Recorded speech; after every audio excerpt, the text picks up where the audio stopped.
Scientists at Ulm University, the University of Magdeburg, and the Leibniz Institute for Neurobiology are developing a companion technology in order to enable a new generation of technical systems.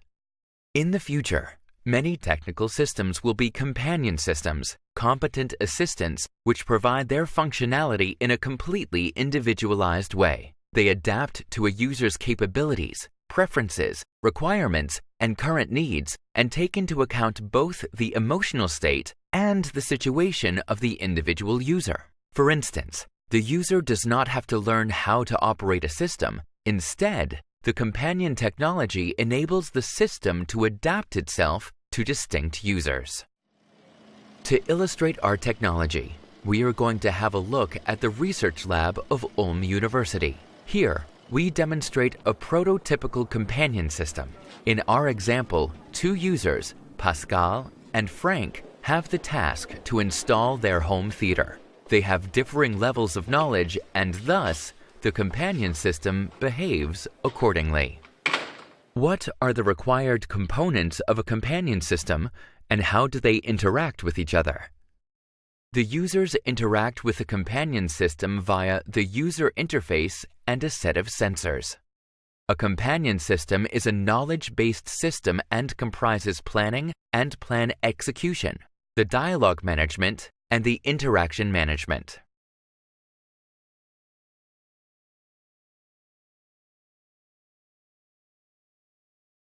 To provide user support, a companion system requires knowledge of different kinds. This information is stored in and processed by the knowledge base. The knowledge base integrates different models, such as the user model, including aspects like preferences, handicaps, knowledge, and emotional state.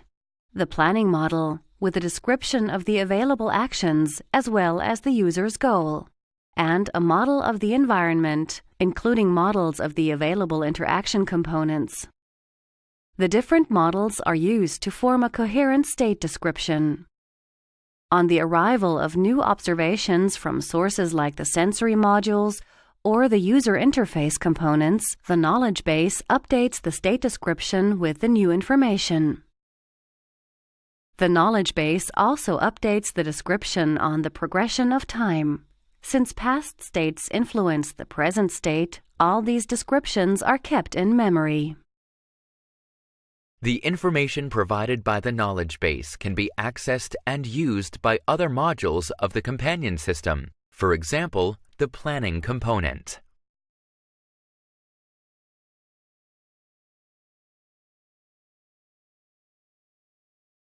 The companion system provides user support on the basis of automatically generated plans of action. Such plans map a complex, or abstract, task to a sequence of primitive tasks, which, executed in their order by the user, will solve the abstract task. In our example, the goal of connecting the home theater will be transformed into a sequence of more differentiated tasks, like putting plug C of cable D into socket E of device A.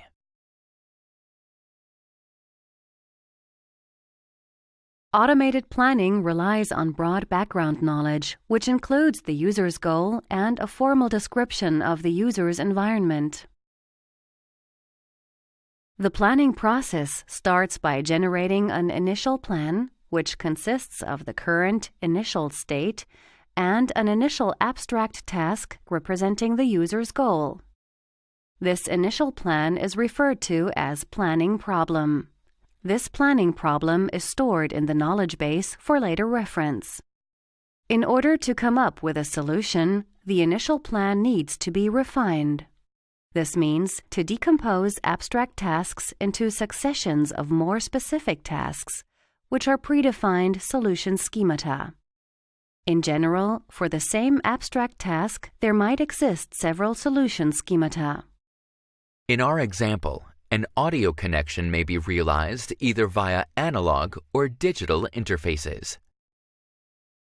The planning system always chooses the most suitable solution scheme by taking into account the user's personal preferences. The decomposition of abstract tasks is repeated until a plan is obtained that merely consists of primitive tasks which can be directly executed by the user. They are called actions. In our example, putting a specific plug into a specific socket would be such an action. At this point, the system needs to ensure that the derived plan is actually executable.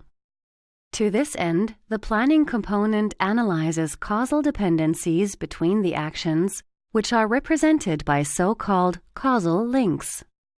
Additional actions can be inserted to ensure a consistent causal structure. The resulting plan is a solution to the initial planning problem. Since it is only partially ordered, a most suitable total order is generated and passed on to the plan execution component.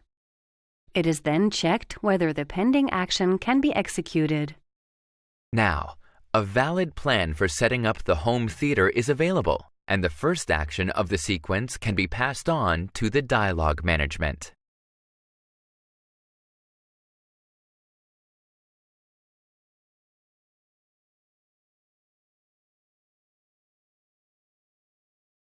The dialogue management controls content and flow of the interaction between user and system. This means it translates each action into a user-adaptive dialogue. For each possible action, there is a dialogue model available. A dialogue model may consist of multiple dialogue steps, which are necessary to achieve the desired effects of the action. Each dialogue step represents a single user interaction. The sequence of these dialogue steps is adapted to the individual user. In order to improve each user's individual interaction experience, the dialogue management has to decide which of the next dialogue steps is most suitable. For that, information coming from the knowledge base will be taken into account, namely user emotion or user knowledge. Now, the next dialogue step for the user can be chosen. In the following example, we will see how the dialogue content and flow will change based on two different user models. Pascal, the first user, has expert knowledge and therefore is perfectly fine with simplified instructions for connecting the devices. The following devices have to be connected: TV, Blu-ray player, satellite receiver, and AV receiver. Okay. Please choose a cable to connect the satellite receiver with the AV receiver. You have a choice between SCART to cinch cable or cinch video and cinch stereo cables. The first one. Please connect the satellite receiver with the AV receiver using the SCART to cinch cable.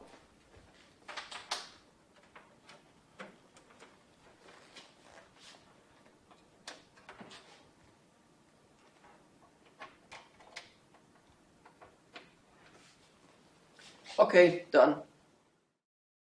We now switch to the user Frank, who's pretty much a novice in connecting hi-fi devices. The content of the dialogue steps will therefore be more detailed, and the extent of assistance will increase. The following devices have to be connected: TV, Blu-ray player, satellite receiver, and AV receiver. Okay. Before each dialogue step is passed on to the interaction management, the explanation manager checks whether the user has the required knowledge. If necessary, an additional dialogue step explaining the missing knowledge is included in the course of the dialogue. Each dialogue step is then passed on to the interaction management for further processing. The following device information shall help you to successfully complete your task. Okay. SCART to cinch cables are used to transmit analog audio and video signals using one single cable. The one end is a SCART port. The other end are cinch ports. Okay. Please choose a cable to connect the satellite receiver with the AV receiver. Choose between SCART to cinch cable or cinch video and cinch stereo cables.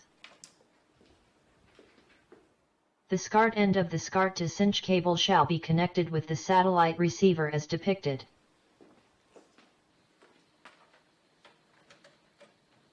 Done. The video end of the SCART to cinch cable shall be connected with the AV receiver as depicted. Done. The audio end of the SCART to cinch cable shall be connected with the AV receiver. Okay. We have just seen how the content and flow of the interaction is determined. Let's now focus on how the content is presented in a situation and user adaptive way by the interaction management.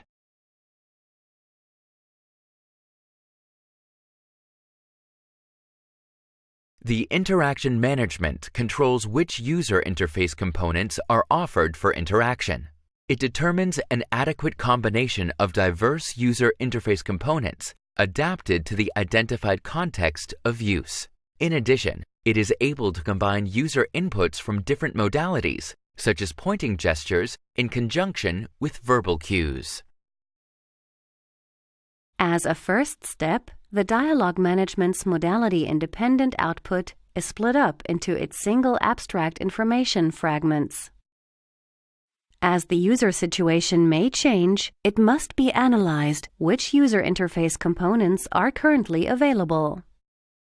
For each information fragment that can be communicated, all possible variants of representation have to be identified.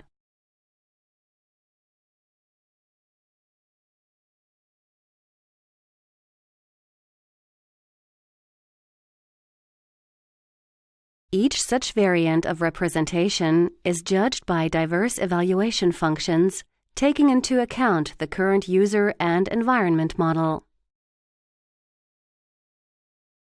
The Fission's evaluation process identifies the most adequate variant of representation for rendering. The single output fragments are reassembled and represent the user interface description. This concrete description is passed on to the involved user interface components for rendering, as well as to the knowledge base. The knowledge base can use this data to optimize user localization. Each addressed user interface component renders an individually assigned part of the output as final user interface. The evaluation process judges the output for each information fragment after any change in the context of use to ensure a proper user interface adaptation. In the present scenario, the context of use changes about every 500 milliseconds. These permanent updates enable the interaction management to react instantly to changes of the user's position by changing the output devices accordingly.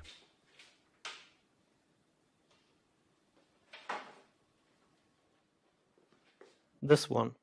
Here, Frank performs a cross-modal interaction via pointing gesture in conjunction with speech input. The system has to fuse these input fragments to derive the user's intended meaning. This interpretation is then passed on to the dialogue management as the user's selection. After having tracked a complete human-computer interaction loop, we have learned how the components of a companion system interact with each other during normal use. Let's now have a look at some special situations. The blue HDMI cable shall be connected with the Blu-ray player.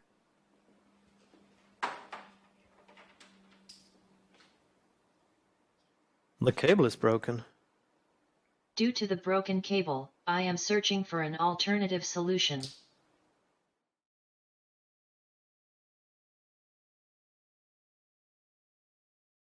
If interaction results do not match the system's expectations, the current plan must be repaired by the planning component. It does so by searching for an alternative solution, taking into account previously executed actions.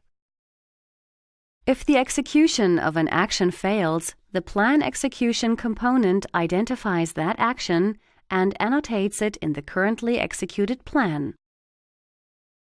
While the original initial plan also serves as new initial plan, the planning process also uses the already executed plan to find a new solution. Any repaired solution must be obtained by refining the initial plan as it is done with ordinary plan generation. In case of repairing, we additionally need to ensure that the actions which are already executed are also part of any new solution. Plan repair starts by decomposing the initial plan.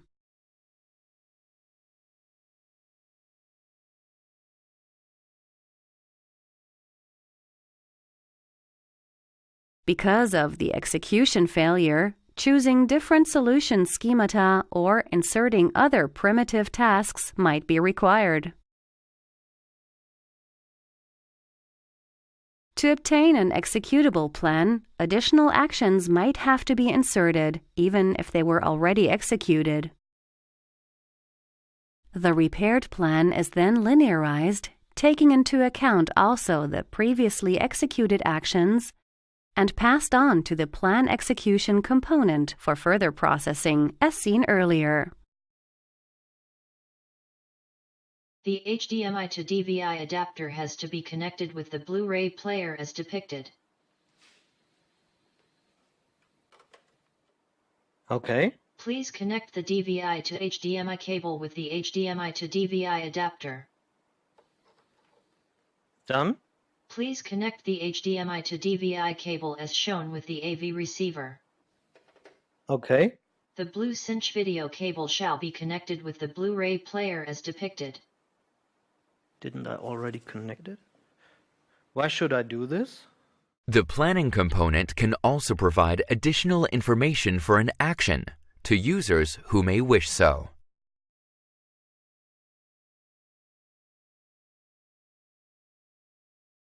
If the user wants to get justifications for why a particular action is needed, the plan explanation component becomes active. The plan execution component passes the necessary knowledge, such as the plan currently being executed, and the action of interest to the plan explanation component. It generates a correct formal explanation for why that action is necessary to achieve the user's goal, based on the decomposition hierarchy and the causal links of the plan.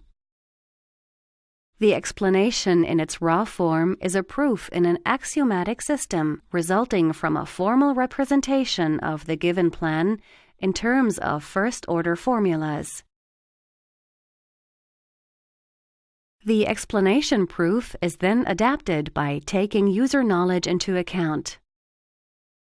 The adapted explanation is passed on to the dialogue management, which converts it into text using natural language generation and presents it to the user. You have to connect the Blu-ray player with the cinch video cable, to be able to connect that cable with the AV receiver, so the audio signal is transmitted from the Blu-ray player to the AV receiver. Oh, okay. With Frank's information needs satisfied, he can now confidently follow the instruction in question. The blue cinch video cable shall be connected with the Blu-ray player as depicted. Done. The blue cinch video cable shall be connected with the AV receiver as depicted. Okay. The green cinch video cable shall be connected with the AV receiver as depicted. Okay. Please connect the green cinch video cable as shown with the TV. Okay. Setup completed. You have completed all necessary steps. You can proceed to test your system.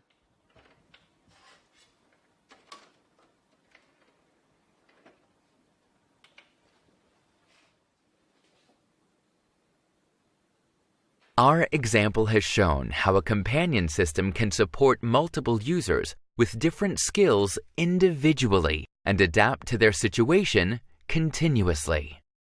By the use of companion technology, similar systems can be developed for a variety of applications and fields. Companion systems will fundamentally change the way we deal with technical equipment in the future.